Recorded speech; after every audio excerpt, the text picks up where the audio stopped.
చేసుకుంటాం.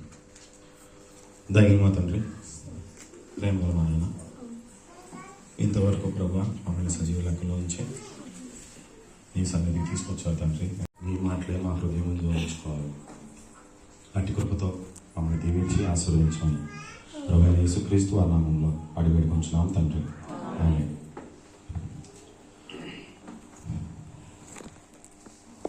మనందరికీ దేవుడు తెలుసు కదా, అందుకే ఇక్కడికి వచ్చాం. మనందరికీ దేవుడు తెలుసు. ఆయన ఏమై ఉన్నాడో అది మనం తెలుసుకుని ఉండాలి. ముందు ఆయన ఏమై ఉన్నాడో అది మనం తెలుసుకుని ఉండాలి. దేవుడు శూన్యం నుంచి సృష్టిని చేశాడు కదా. ఆదికాండం మొట్టమొదటి అధ్యాయం మనం చదివితే దేవుడు శూన్యం నుంచి సృష్టిని చేశాడు. అంటే ఏమీ లేనన్న స్థలం నుంచి, అంటే ఆ సమయం నుంచి ఆయన సృష్టి మొత్తాన్ని ఆయన చేయగలిగాడు. ఈ భూమిని చేశాడు, ఆకాశాన్ని చేశాడు, అలాగే భూమిలో ఉన్న సమస్తాన్ని ఆయనే సృష్టించాడు. అది కూడా మాట ద్వారా ఆయన సృష్టించాడు. అలాగే మనం ఈ భూమి ఒకటే కాదు కానీ ఈ అంతరిక్షంలో ఉన్న ప్రతి ఒక్క నక్షత్రాన్ని, ప్రతి ఒక్క గెలాక్సీలు అంటారు, పాలపుంతలు అంటారు, వాటిలన్నింటిని దేవుడు సృష్టించాడు. మన భూమి చేసినప్పుడు వాటిని కూడా ఆయన మాటతోనే చేశారు. అటువంటి శక్తివంతమైన దేవుణ్ణి, అటువంటి సర్వశక్తివంతమైన దేవుణ్ణి మనం ఆరాధిస్తున్నాం. అది మనం జ్ఞాపకంలో ఉంచుకోవాలి. అలాగే దేవుడు మన భూమిని చేసిన తర్వాత మనల్ని కూడా ఆయనే చేశారు. మొత్తం సృష్టి అంతటిని ఆయన మాట ద్వారా చేశారు, కానీ మనల్ని ఎలా చేశారు? చేతితో చేశారు. ఆయన స్వహస్తాలతో మట్టిని చేసి దాంతో నరులు చేశారు. అది కూడా ఆయన పోలికగా చేశారు. మనం బైబిల్లో చాలా చోట్ల సృష్టి మీద ఆయన యొక్క అధికారాన్ని మనం చూస్తాం కదా. బైబిల్లో చాలా చోట్ల సృష్టి మీద ఆయన యొక్క అధికారాన్ని మనం చూస్తాం. మనం యోనా కథే తీసుకుంటే, యోనా కథలో సృష్టి మొత్తం ఆయన యొక్క మాట వినది. తుఫాన్ని రమ్మన్నారు, తుఫాన్ వచ్చింది. ఆ తర్వాత తుఫాన్ని ఆగమన్నారు, తుఫాను ఆగింది. చేపని రమ్మన్నారు, చేప వచ్చింది. నోరు తెరవమన్నారు, నోరు తెరిచింది. తర్వాత యోనా దాంట్లో పడ్డాడు. తర్వాత నోరు మూయమన్నారు, నోరు మూసింది. నువ్వు నమలకూడదు, దాన్ని అరిగించుకోకూడదు అన్నారు, నమలలేదు, అరిగించుకోలేదు. 3 రోజులు అలాగే ఉంది. తర్వాత చేపకి కక్కేమన్నారు, కక్కేసింది. అక్కడ మొత్తం సృష్టి అంతా ఆయన మాట వింది. ఆ తర్వాత ఒక సొర చెట్టుని మొలవమన్నారు, మొలిసింది. సొరకాయ రమ్మన్నారు, వచ్చింది. తర్వాత పురుగునెళ్ళి ఆ సొర చెట్టుని తినమన్నారు, తిన్నది. ఆ తర్వాత అదంతా నాశనం అయిపోయింది. సొర చెట్టు అంతా నాశనం అయిపోయింది. అక్కడ కూడా సృష్టి అంతా ఆయన యొక్క మాట వింది. ఈ మొత్తం కథలో మాట వినంది ఎవడు? యోనా మాత్రమే కదా. కానీ ఆ సృష్టి అంతటిని ఆయన అంతగా మెచ్చుకోవట్లేదు, కానీ యోనాను మాత్రం మెచ్చుకుంటారు. ఎందుకు మెచ్చుకుంటారు? ఆయన సృష్టి అంతటికి ఆయన మాటని మీరే అధికారం లేదు. సృష్టి అంతటికి ఆయన మాటని మీరే అధికారం లేదు. కేవలం మానవులకు మాత్రమే ఆ స్వేచ్ఛని దేవుడిచ్చారు. ఏ జంతువుకి కానీ ఏ సృష్టికి కానీ లేని స్వేచ్ఛని మానవులకి దేవుడిచ్చారు. ఇది మనం జ్ఞాపకం ఉంచుకోవాలి. 1, ఆయన సర్వశక్తిమంతుడైన దేవుడు. 2, దేవుడు మనకి స్వేచ్ఛనిచ్చారు. మనం ఆదికాండంలోనే చూసుకున్నట్లయితే 2వ అధ్యాయము 8వ వచనం. దేవుడైన యెహోవా తూర్పున ఏదెనులో ఒక తోట వేసి తాను నిర్మించిన నరుని దానిలో ఉంచెను. ఇక్కడ దేవుడు మానవుని చేయకన్నా ముందే అక్కడ చెట్లని అన్ని సృష్టించారు. ఆ తర్వాత నరుని కోసం ఏదేని తోటని ఆయన సిద్ధపరిచారు. ఎందుకు సిద్ధపరిచారంటే ఆ తోటని సేద్యపరచడానికి నరుని ఆ తోటని సిద్ధపరిచారు. నరునికి అంటే ఆదాంకి ఆ పని అప్పగించారు. ఆ కాలంలో ఆదాంకి ఆ పని అప్పగించారు. కానీ మన సంగతికి వచ్చేటప్పటికి మనకి కూడా దేవుడు ఒక్కొక్క పని అప్పగించారు కదా. అది మనకు నమ్ముతామా? దేవుడు మనందరికీ ఒక్కొక్క పని అప్పగించారని. పనిచేసే వాళ్ళకి వాళ్ళకి ఇచ్చిన పని దేవుడు అప్పగించిందే. చదువుకునే వాళ్ళకి ఇచ్చే చదువు దేవుడు ఇచ్చిందే. అలాగే తల్లులుగా ఉన్న వాళ్ళకి ఇచ్చిన పిల్లలు దేవుడు ఇచ్చిందే. కాబట్టి ఆదాంకి ఏ రీతిగా అయితే దేవుడు పని అప్పగించారో మనకు కూడా దేవుడు అదే రీతిగా పని అప్పగించారు కదా. దేవుడు మనకు అప్పగించిన పనిని మనం ఏ రీతిగా చేయాలని దేవుడు ఆశిస్తున్నారు? దేవుడు మనకు అప్పగించిన పనిని ఏ రీతిగా చేయాలని చెప్పి దేవుడు ఆశిస్తున్నారంటే, కొలసీలు రాసిన పత్రిక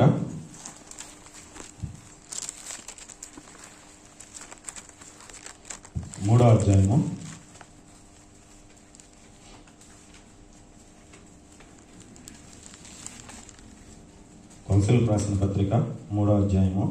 24వ వచనం.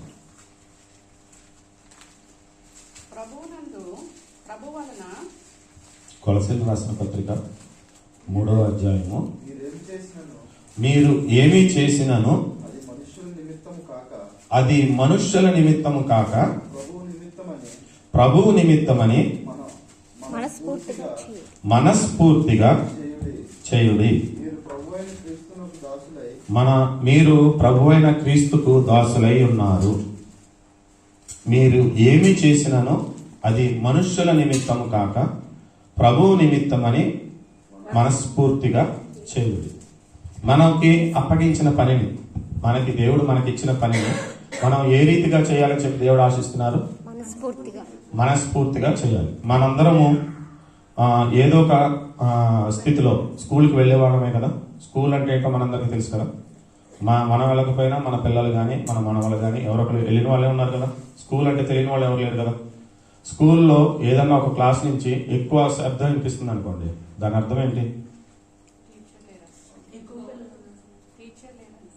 ఆ క్లాస్లో గోల్ చేస్తారంటే ఆ క్లాస్లో ఎవరు లేరు? టీచర్ లేరు కాబట్టి ఆ పిల్లలందరూ అల్లరి చేస్తున్నారు. ఒకవేళ మనం చేసే మనం పనిచేసే చోటలో మన యజమానుడు మన దగ్గర లేడనుకోండి, మనం ఎలా పనిచేస్తాం? యజమానుడు ఇప్పుడు ఇంట్లో పనిచేసే వాళ్ళు ఉన్నారనుకోండి, వాళ్ళ మేడం కానీ వాళ్ళ అయ్యగారు కానీ లేరనుకోండి, వాళ్ళు ఎలా పనిచేస్తారు? వాళ్ళకి నచ్చినట్టు చేస్తారు, ఏదో గబగబా చేసుకుంటూ వెళ్ళిపోతారు. పోనీ ఆఫీసుల్లో వాళ్ళ బాసు అక్కడ లేడనుకోండి, వాళ్ళు ఎలా పనిచేస్తారు?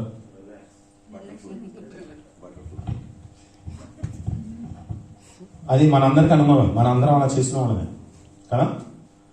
యజమానుడు ఉన్నప్పుడు ఒకలాగా, యజమానుడు లేనప్పుడు ఒకలాగా మనందరికీ పనిచేసిన అనుభవం ఉంది. దేవుడు సర్వాంతర్యామి కదా. దేవుడు సర్వాంతర్యామి అంటే ప్రతి దాంట్లోనూ దేవుడు ఉండడు, కానీ ప్రతి చోట దేవుడు ఉండగలడు కదా. ప్రతి చోట దేవుడు ఉండాలి. దేవుడు ప్రతి చోట ఉన్నాడనే స్పృహ మనకు ఉండాలి. దేవుడు సర్వశక్తిమంతుడనే స్పృహ ఉండాలి. దేవుడు మనకి స్వేచ్ఛనిచ్చారనే స్పృహ ఉండాలి. అలాగే దేవుడు సర్వాంతర్యామి అనే స్పృహ ఉండాలి. అంటే దేవుడు ప్రతి చోట ఉండగలడనే స్పృహ ఉండాలి. ఆ జ్ఞానము మనం కనుక కలిగి ఉంటే మనం దేవుణ్ణి ప్రతి చోటకి మనం తీసుకెళ్ళగలం. దేవుణ్ణి మనం ప్రతి చోటకి తీసుకెళ్ళటం అంటే దేవుని యొక్క సన్నిధిని మనం తీసుకెళ్తాం. అంటే దేవుడు మనలో గనక ఉంటే మన ద్వారా దేవుని యొక్క సన్నిధిని మనం ప్రతి చోటకి తీసుకెళ్ళగలం. ఒకవేళ దేవుని సన్నిధి గనక కుటుంబంలో ఉందనుకోండి, ఆ కుటుంబం ఎలా ఉంటది? దేవుని సన్నిధి గనక మన కుటుంబంలో ఉంటే ఆ కుటుంబం ఎలా ఉంటది? సంతోషం ఉంటుంది, సమాధానం ఉంటుంది. ఆ కుటుంబంలో ప్రేమ, ఐక్యత ఉంటుంది కదా. గొడవలు రావని కాదు, గొడవలు వస్తాయి, కానీ ఆ గొడవలు లోకరీత్యా పెరిగే అంత పెద్దగా అవ్వవు. దేవుని దగ్గరికి మనం ఆశ్రయించినప్పుడు దేవుని ద్వారా వచ్చే ప్రేమ కానీ లేకపోతే దేవుని ద్వారా వచ్చే సమాధానం కానీ ఈ గొడవల్ని డామినేట్ చేస్తాయి. డామినేట్ చేయడం అంటే దీని మీద కన్నా ప్రేమకి ఎక్కువ మనం ఇంపార్టెన్స్ ఇస్తాం. దేవుడిచ్చే ఆ సమాధానానికి ఎక్కువ ఇంపార్టెన్స్ ఇస్తాం. కాబట్టి దేవుణ్ణి సన్నిధి కలిగిన కుటుంబం చాలా సంతోషంతో నిండి ఉంటుంది. అలాగే మనం పనిచేసే చోట మనం దేవుని యొక్క సన్నిధిని తీసుకెళ్ళాం అనుకోండి, మనం పనిచేసే చోట దేవుని యొక్క సన్నిధిని మనం తీసుకెళ్తే ఎలా ఉంటుంది? యోసేపు జీవితంలో మనం చూస్తాం కదా, ఆదికాండము 39వ అధ్యాయము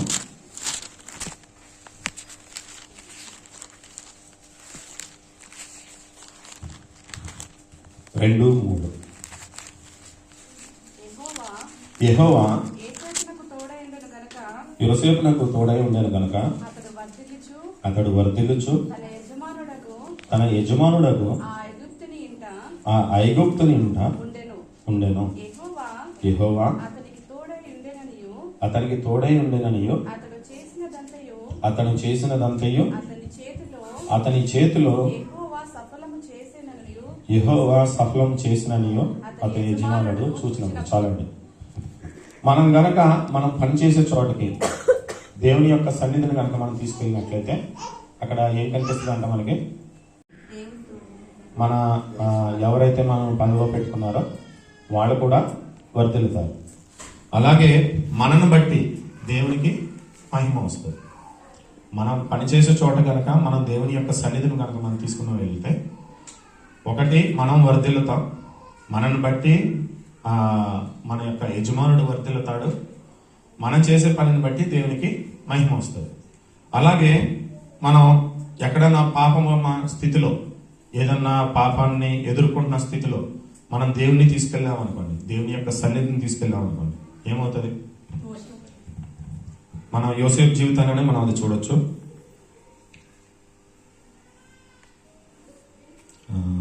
దాని కింద 8వ వచనం, 8-9.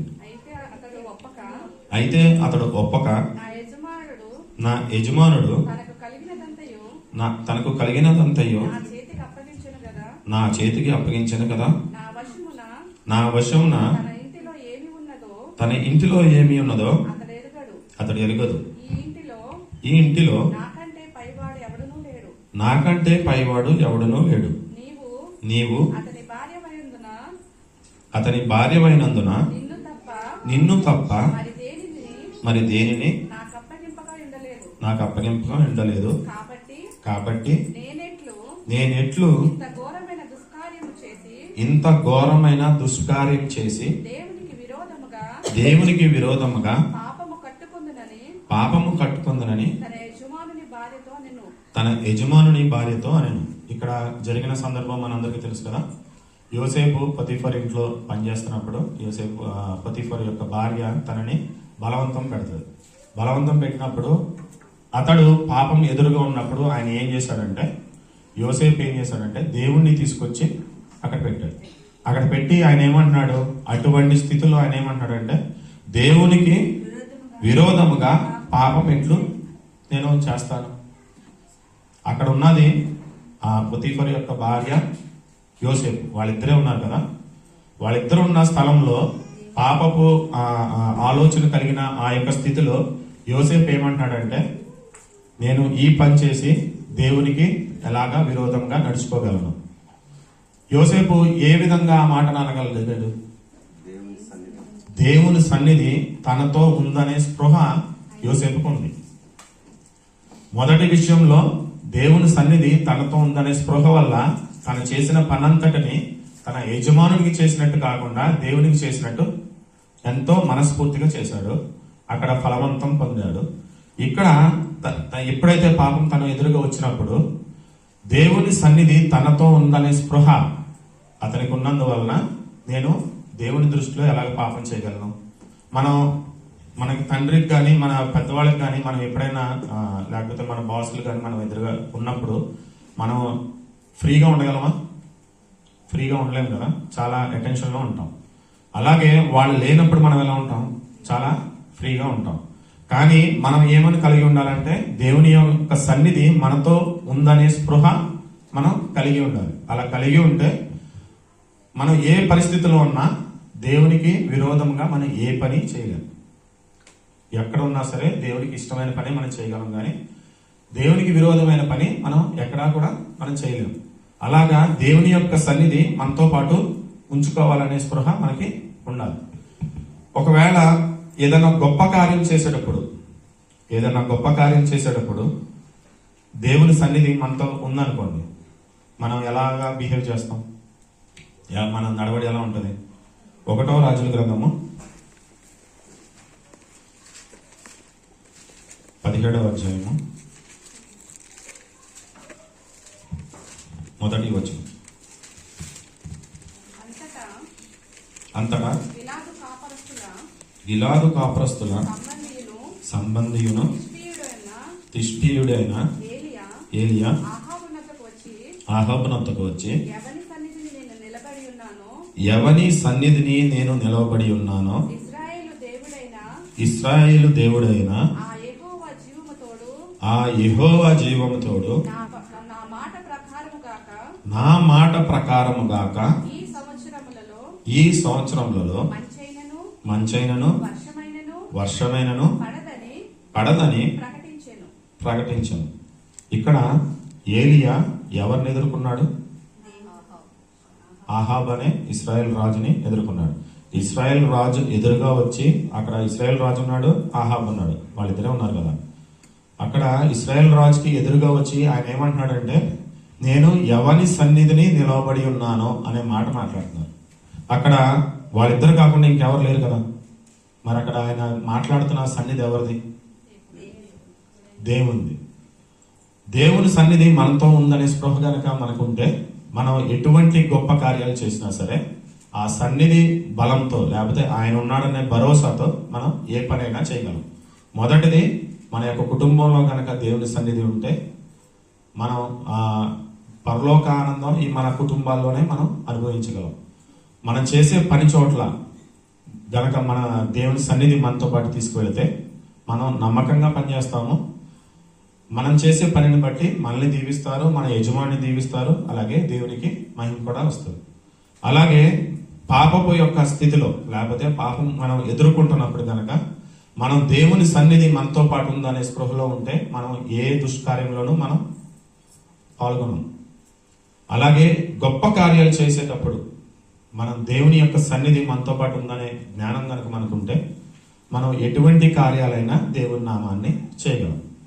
అలాంటి దేవుని సన్నిధి మనకు ఉంటుందా? మరి ఇప్పుడు మనం చదువుకున్న వేరే వేరే వ్యక్తుల జీవితాల్లో వాళ్ళు దేవుని సన్నిధిని అనుభవించారు కదా.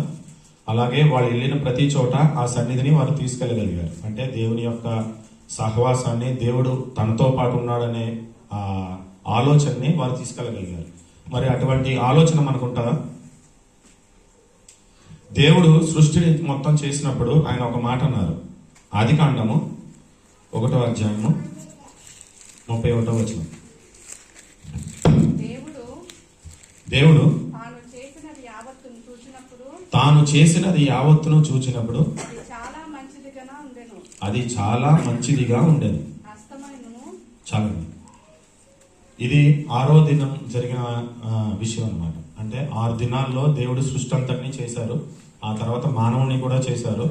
ఆయన చేసిన అంతటినీ చూసి ఆయన ఏమనుకున్నారంటే చాలా మంచిదిగా ఉందని అనుకున్నారు. అంటే దేవుడు సృష్టించినప్పుడు మనందరం మంచి వాళ్ళు. ఆ తర్వాత పాపము ఆదాంలోకి వచ్చింది. ఆదాం ద్వారా సమస్త మానవాళికి వచ్చింది. దేవుడు చేసిన ప్రతిదీ మంచిదైనప్పుడు మనతో దేవుని సన్నిధి ఉంటుందా? మనందరం ఆదాం నుంచే వచ్చాం కదా. మొదటగా ఆదాముని ఎన్నుకున్నారు. ఆదాం నుంచి ప్రపంచం అంతా వచ్చింది. ఆ తర్వాత పాపం ఎక్కువ అవటం వల్ల నోవాహు జల ప్రళయం వచ్చింది. నోవాహు యొక్క కుటుంబం నుంచి మొత్తం మిగతా అంతా నాశనం చేసి ఆ కుటుంబాన్ని మాత్రమే రక్షించుకున్నారు దేవుడు. ఆ కుటుంబం నుంచే మొత్తం జనాంగాలన్నీ వచ్చినాయి. ఆ తర్వాత దేవుడు అబ్రహామును మాత్రమే ఎన్నుకున్నారు. అబ్రహాం నుంచి ఒక్కొక్క వాళ్ళ బిడ్డల్ని అలాగా వేరుపరుచుకుంటూ వచ్చారు. వాళ్ళ కుటుంబం నుంచే యేసయ్య కూడా వచ్చారు. ఆ యేసయ్య ద్వారానే మనందరినీ దేవుడు రక్షించుకున్నాడు కదా. ఉన్నారు కదా. యేసయ్య ప్రభు వారు ఈ లోకంలో జన్మించేటప్పుడు అందరూ నశించిపోయే ఉన్నారు. పైగా వాక్యం కూడా ఉంది కదా, ఏ భేదము లేదు, అందరూ పాపం చేసి దేవుడు అనుగ్రహించు మహిమను పొందలేకున్నారు. అందరూ పాపం చేశారు. అందరం అంటే దాంట్లో మనం కూడా ఉన్నాం కదా. మనం అందరము పాపం చేసినప్పుడు దేవుని యొక్క సన్నిధి మనతో పాటు ఎప్పుడు వస్తుంది? యేసు ప్రభులో మనం అందరము రక్షింపబడినప్పుడు, మన పాపాలని మనం ఒప్పుకున్నప్పుడు, ఆయనలో రక్షణ పొందుకున్నప్పుడు మనము పరిశుద్ధులుగా తీర్చబడతాం. ఆయన ద్వారానే, ఆయన రక్తం వలనే, ఆయన కృపచేతనే మనం పరిశుద్ధులుగా తీర్చబడతాం. తీర్చబడుతున్నప్పుడు యేసు ప్రభు వారు ఈ లోకంలోకి వచ్చినప్పుడు ఒక మాట సెలవిచ్చారు కదా. మత్తయి సువార్త 1వ అధ్యాయము 22-23. ఇదిగో కన్యక గర్భవతి అయి కుమారుని కనును, ఆయనకు ఇమ్మానుయేల్ అని పేరు పెట్టుదురు అని ప్రభువు తన ప్రవక్త ద్వారా పలికిన మాట నెరవేరినట్లు ఇదంతయు జరిగెను. ఇమ్మానుయేలు పేరునకు భాషాంతరమున దేవుడు మనకి తోడని అర్థం. యేసు ప్రభు వారికి పేరేంటండి? ఇమ్మానుయేలు. ఇమ్మానుయేలు అంటే దేవుడు మనకి తోడు. ఆయనలో ఎవరైతే రక్షింపబడతారో, ఎవరైతే ఆయన దగ్గరికి వచ్చి ఆయన్ని యేసు ప్రభువుని తమ సొంత రక్షకులుగా అంగీకరిస్తారో వాళ్ళందరూ యేసులో రక్షింపబడతారు కదా. యేసుతో రక్షింపబడిన ప్రతి వ్యక్తి ఆయనని తనతో తీసుకువెళ్ళగలిగిన అధికారం ఆయన ఇచ్చారు. యేసు ప్రభు వారికి అదే కదా పేరు, దేవుడు మనకు తోడు. దేవుడు మనకు తోడై ఉన్న ఆ ఆలోచనని మనందరము కలిగి ఉండాలి. ఎప్పుడు ఆ ఆలోచన మనం కలిగి ఉంటుందంటే ఆయన యొక్క వాక్యాన్ని మనం రెగ్యులర్గా చదువుతూ ఉన్నప్పుడు, లేదా ఆయనతో ప్రార్థనలో గడిపినప్పుడు దేవునికి మనకి ఒక కనెక్షన్ ఏర్పడుతుంది. మనం రక్షింపబడిన తర్వాత బైబిల్కి దూరంగా ఉన్నామనుకోండి, వాక్యం మనలో ఉండదు. రక్షింపబడిన తర్వాత ప్రార్థనకి మనం దూరంగా ఉన్నామనుకోండి, మనం దేవునితో కనెక్షన్ ఉండదు, మనకి దేవునితో కనెక్షన్ ఉండదు. వాక్యము ఉండాలి, ప్రార్థన ఉండాలి. మనం రక్షింపబడిన తర్వాత వాక్యము, ప్రార్థన ఈ రెండు కనుక మనలో ఉంటే దేవుని యొక్క సన్నిధి మనం ఏ చోటకి వెళ్ళినా ఆ చోటలో మనం అనుభవించుతాం. దేవుని యొక్క సన్నిధి ఈ నూతన సంవత్సరంలో మనకి ఇంతవరకు ఏం జరిగిందో మనకు అనవసరం. ఇప్పుడు అదంతా అయిపోయింది, మనం ఏమీ మార్చలేము కూడా దాన్ని. ఈ నూతన సంవత్సరంలో మనం ఒక తీర్మానం చేసుకున్నాం, మనం ఎక్కడికి వెళ్ళినా దేవుని యొక్క సన్నిధిని మనం తీసుకెళ్దాం. ఎక్కడికి వెళ్ళినా దేవుణ్ణి మనతో తోడుగా తీసుకువెళ్దాం.